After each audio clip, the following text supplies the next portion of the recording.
नमस्कार दोस्तों, scholars study centre के ऑनलाइन प्लेटफॉर्म पर आपका हार्दिक स्वागत है, अभिनंदन है। और आप देख रहे हैं the third I, the daily newspaper editorial show. मैं आपका अपना होस्ट सतपाल गोदारा हाजिर हूं आज 14 अक्टूबर के एक द हिंदू से लिए गए एडिटोरियल के साथ। एज यूजुअल हम इसमें नई वोकैब सीखेंगे और रीडिंग कॉम्प्रिहेंशन अच्छा करेंगे। तो आज का हमारा टॉपिक है India policy towards Israel and Palestine. तो उसको लेकर के एडिटोरियल हमने सिलेक्ट किया है। तो 14 अक्टूबर का है जो ये एडिटोरियल आप देख सकते हैं, ओपिनियन एंड एडिटोरियल पेज पे मिलेगा द हिंदू से। तो आगे बढ़ते हैं, देखते हैं आज की वोकैब क्या रहने वाली है इसके अंदर। आज फर्स्ट वर्ड है अपना वोकैबुलरी में, देखते हैं पहला शब्द मैसेक्रे। मैसेक्रे है, नाउन है, the killing of a large number of people और एनिमल्स, कत्लेआम करना, बहुत बड़ी संख्या में मनुष्यों को या जानवरों को मारना मैसेक्र कहलाता है, नाउन कहलाता है।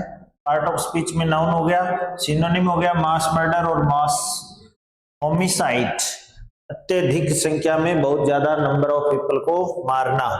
एंटोनिम हो जाएगा बियर करना, सहन करना, क्रिएट करना यानी रचना करना, निर्माण करना, सहन करना, बनाना। Hundreds have been massacred in the uprising है, जो अपराइजिंग के अंदर, वायलेंस के अंदर, हिंसा के अंदर सैकड़ों लोगों का मैसेकर कर दिया गया, उनकी हत्या कर दी गई। तो ये हुआ इसका वाक्य में प्रयोग। Next one is solidarity. Yes, noun है, part of speech. Solidarity, agreement between and support for the members of a group, specially political group, किसी राजनीतिक, खास तौर से राजनीतिक समूह के साथ अपना समर्थन जताना और सहमति देना। तो एकजुटता इसका होता है। यूनानिमिटी, यूनिटी और लाइक माइंडेडनेस। यूनानिमिटी यानी एक मत होना, एकता और एक जैसी सोच होना। एंटोनिम एंटागोनिज्म हो जाएगा या डिस्कॉर्ड हो जाएगा, मतभेद या विवाद, इसका एंटोनिम विलोम शब्द हो जाएगा। Israel need not just sympathy but solidarity and support. Israel को केवल है जो सिंपैथी की, सद्भावना की आवश्यकता नहीं है, but also solidarity and support, उसे एकजुटता की और समर्थन की भी आवश्यकता है। प्राइम मिनिस्टर मोदी ने भी कहा था कि India stands with solidarity to Israel. तो ये का अर्थ हुआ। टेंडन, टेंडन वर्ब है, accept behaviour that is considered morally wrong और ऑफेंसिव, जो नैतिक रूप से गलत व्यवहार हो उसको स्वीकार कर लेना, यानी कि किसी की गलती को माफ कर देना। तो स्वीकार करना या किसी की गलत व्यवहार को है जो माफ कर देना, इग्नोर कर देना, यानी उसे एक तरह से इनडायरेक्टली एक्सेप्ट कर लेना। तो कैंडोन, मेक फ्रेंड्स और पेसिफाई, यानी आप किसी की गलती को स्वीकार कर रहे हो तो उसे दोस्ताना व्यवहार कर रहे हो, या उसे पेसिफाई कर रहे हो, अपीज कर रहे हो, तुष्ट कर रहे हो। तो कंडेम उल्टा हो जाएगा इसका, आलोचना करना, पनिश करना, सजा देना। We don't condemn insurgent violence. India कहता है कि हम इंसर्जेंट वायलेंस है उसको बिल्कुल कंडन नहीं करते, उसको बिल्कुल एक्सेप्ट नहीं करते, उसको बिल्कुल माफ नहीं करते। सो वी कंडेम वायलेंस, हम है जो इंसर्जेंट है या इंसर्जेंसी है उसको हम कंडेम करते हैं, न कि कंडेन करते हैं। तो कंडेम हो गया आलोचना करना और उसका हो गया आलोचना करना। हम उसकी आलोचना करते हैं, हम उसकी निंदा करते हैं, न कि उसको माफ करते हैं। तो कंडेम आलोचना और कंडेन एक्सेप्ट करना। हम किसी प्रकार की हिंसा को है जो कंडेन नहीं करते। Next one is reprisal. Reprisal है, रिप्रिजल नाउन है, एन एक्ट ऑफ रिटेलिएशन, प्रतिहिंसा, बदले की भावना में की गई हिंसा। तो जैसे अपनी इंडिया की पॉलिसी है, ठीक है भाई हमास ने तो जो कर दिया, लेकिन इनडिस्क्रिमिनेट जो रिप्रिजल इजराइल की तरफ से भी नहीं होना चाहिए कि बिना सोचे बेचारे नागरिकों को भी मार दे। तो रिटेलिएशन, काउंटर अटैक या काउंटर स्ट्राइक, इसका अपोजिट हो जाएगा, बदले की भावना से की गई हिंसात्मक कार्यवाही रिप्रिजल। रिप्रेजल, ये प्रोनाउंसिएशन देखिए, फॉरगिवनेस माफ करना, पार्डन माफ कर देना, काइंडनेस दया दिखाना। So 3 youths died in the reprisals which followed. तो कोई आतंकी घटना हुई और उसके बाद में जो रिप्रिजल हुई, प्रतिहिंसा हुई, उसमें 3 युवक मारे गए। ये इसका वाक्य में प्रयोग हुआ। नेक्स्ट वर्ड इज, तो आज के ये इसमें कुछ मुख्य शब्द थे, तो अपने आगे देखते हैं आज का एडिटोरियल द हिंदू।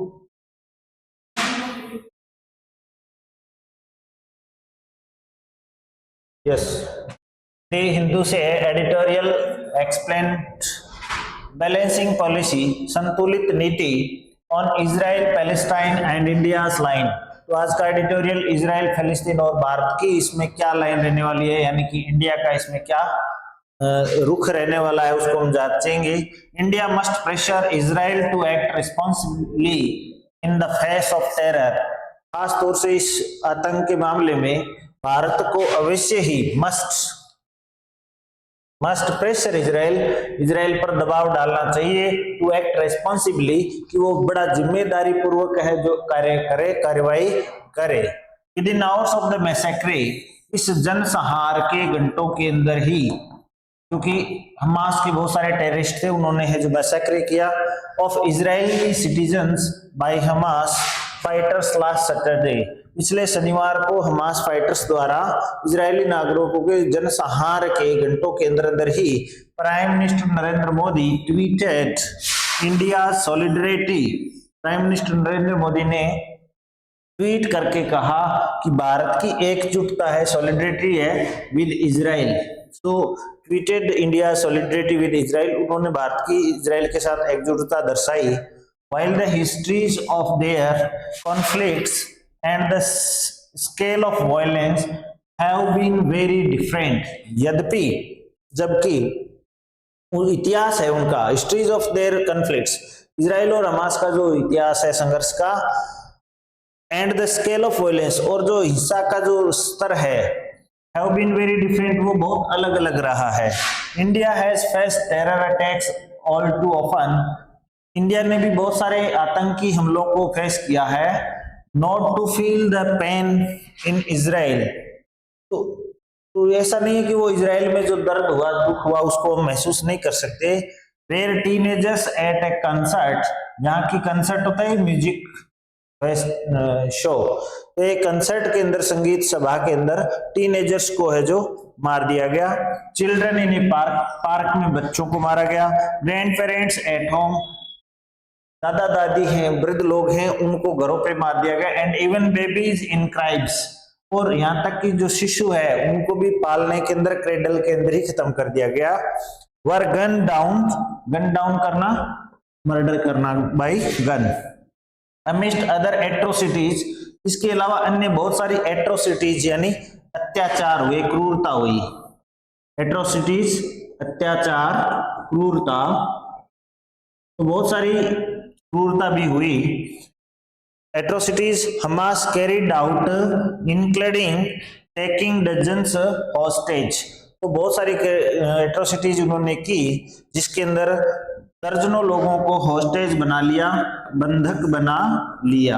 ये हॉस्टेज करने की जो एट्रोसिटी है ये भी इसके अंदर इंक्लूड है।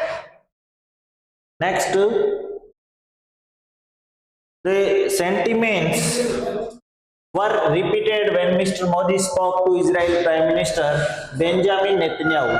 तो ये जो सेंटिमेंट्स है कि इंडिया की सॉलिडरिटी विद इजराइल है, इसको फिर से रिपीट किया गया जब प्राइम मिनिस्टर मोदी ने जो Israel prime minister Benjamin Netanyahu से बात की।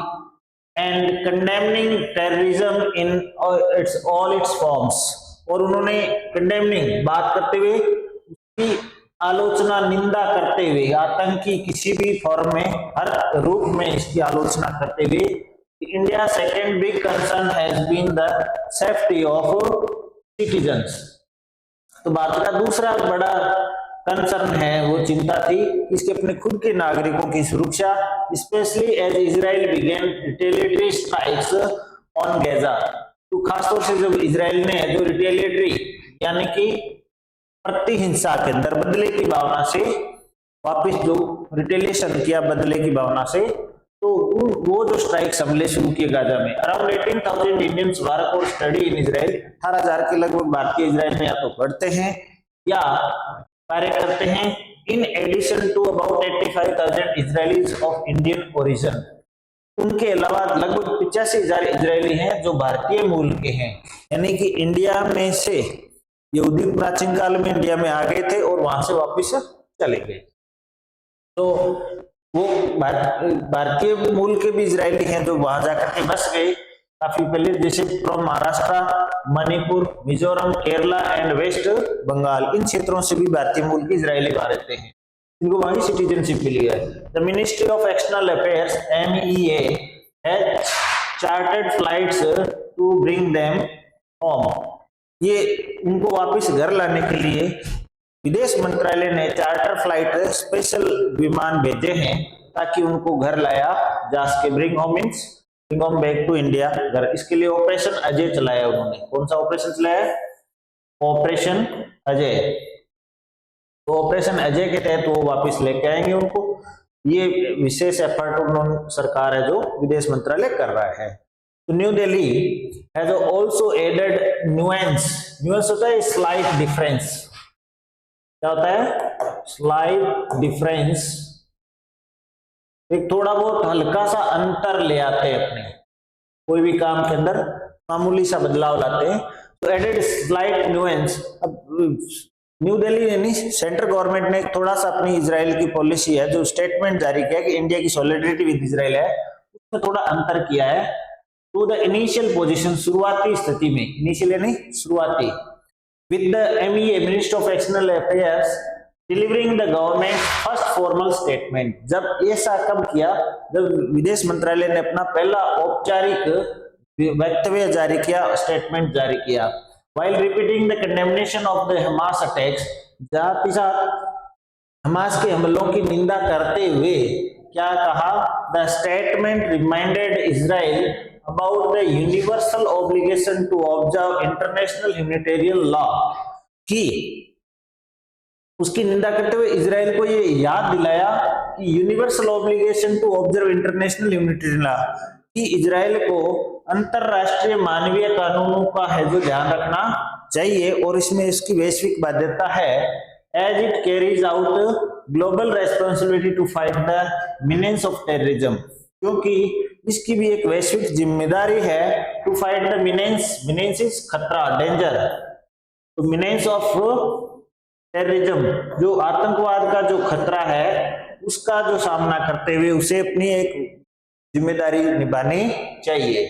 इन एडिशन, इसके अलावा द MEA रीइटरेटेड, वापिस पुनः बल देकर अपनी बात करना, रीइटरेट करना, इसने अपनी बात को फिर से दोहराया है, रीइटरेट किया है। It's long standing and consistent position on the Palestine issue, हमारा जो लंबे समय से जो चला आ रहा है कंसिस्टेंट, जो स्थायी और फिक्स विचार है on the Palestine issue, Palestine के मुद्दे पर, कि फिलिस्तीन को जो अपना जमीन मिलना चाहिए, वो पुराना भारतीय रुख कायम है। केवल आतंकवाद की निंदा की गई है। तो पैलेस्टाइन इशू, द स्टेटमेंट, अब स्टेटमेंट में और क्या कहा है? Statement is reminder of the tight of India has walked, भाई ये जो फ्रेज है वापिस आ गई, वो एक लाइन जिस पर इंडिया चला आ रहा है, अर्थात tight of that India has walked. तो ये रिमाइंडर है इस बात का कि भारत की जो फिलिस्तीन और इजराइल को लेकर के जो आजादी के समय से जो नीति रही है उसको याद दिला रहा है। सिंस 1992, खासतौर से 1992 से, when new Delhi established full diplomatic ties with Israel, जब 92 से इजराइल के साथ भारत ने पूरे कूटनीतिक संबंध स्थापित कर लिए। डिप्लोमेटिक इज कूटनीतिक, तो भारत के कूटनीतिक संबंध स्थापित हो गए। while continuing to support to the Palestinian cause, जबकि ये फिलिस्तीन के हितों का है जो सपोर्ट करना, समर्थन करना जारी रखा। इजराइल के साथ भी संबंध स्थापित कर लिए और फिलिस्तीन को भी समर्थन देना जारी रखा। There has been a shift towards Israel's position, Israel के प्रति जो नीति है उसमें थोड़ा सा बदलाव आया, शिफ्ट आया, चेंज आया। Given increasingly close bilateral relations, bilateral द्विपक्षीय, साथ ही साथ क्लोज बायलैटरल द्विपक्षीय संबंधों को बढ़ावा देते हुए इस क्षेत्र में trade, technology assistance, military procurement and counter terrorism cooperation. तो वो बायलैटरल इश्यू के साथ साथ व्यापार, तकनीकी सहायता, सैन्य प्रोक्योरमेंट, सैन्य जो सहयोग के अंदर, उसके अलावा काउंटर टेररिज्म, आतंकरोधी जो कोऑपरेशन है, सहयोग है, उसमें भी बढ़ावा देने की नीति आई इजराइल और इंडिया के बीच में। इन 2017 में mister Modi became the first prime minister to visit Israel. वो भारतीय पहले प्रधानमंत्री थे नरेंद्र मोदी जो इजराइल की 2017 में यात्रा करते हैं।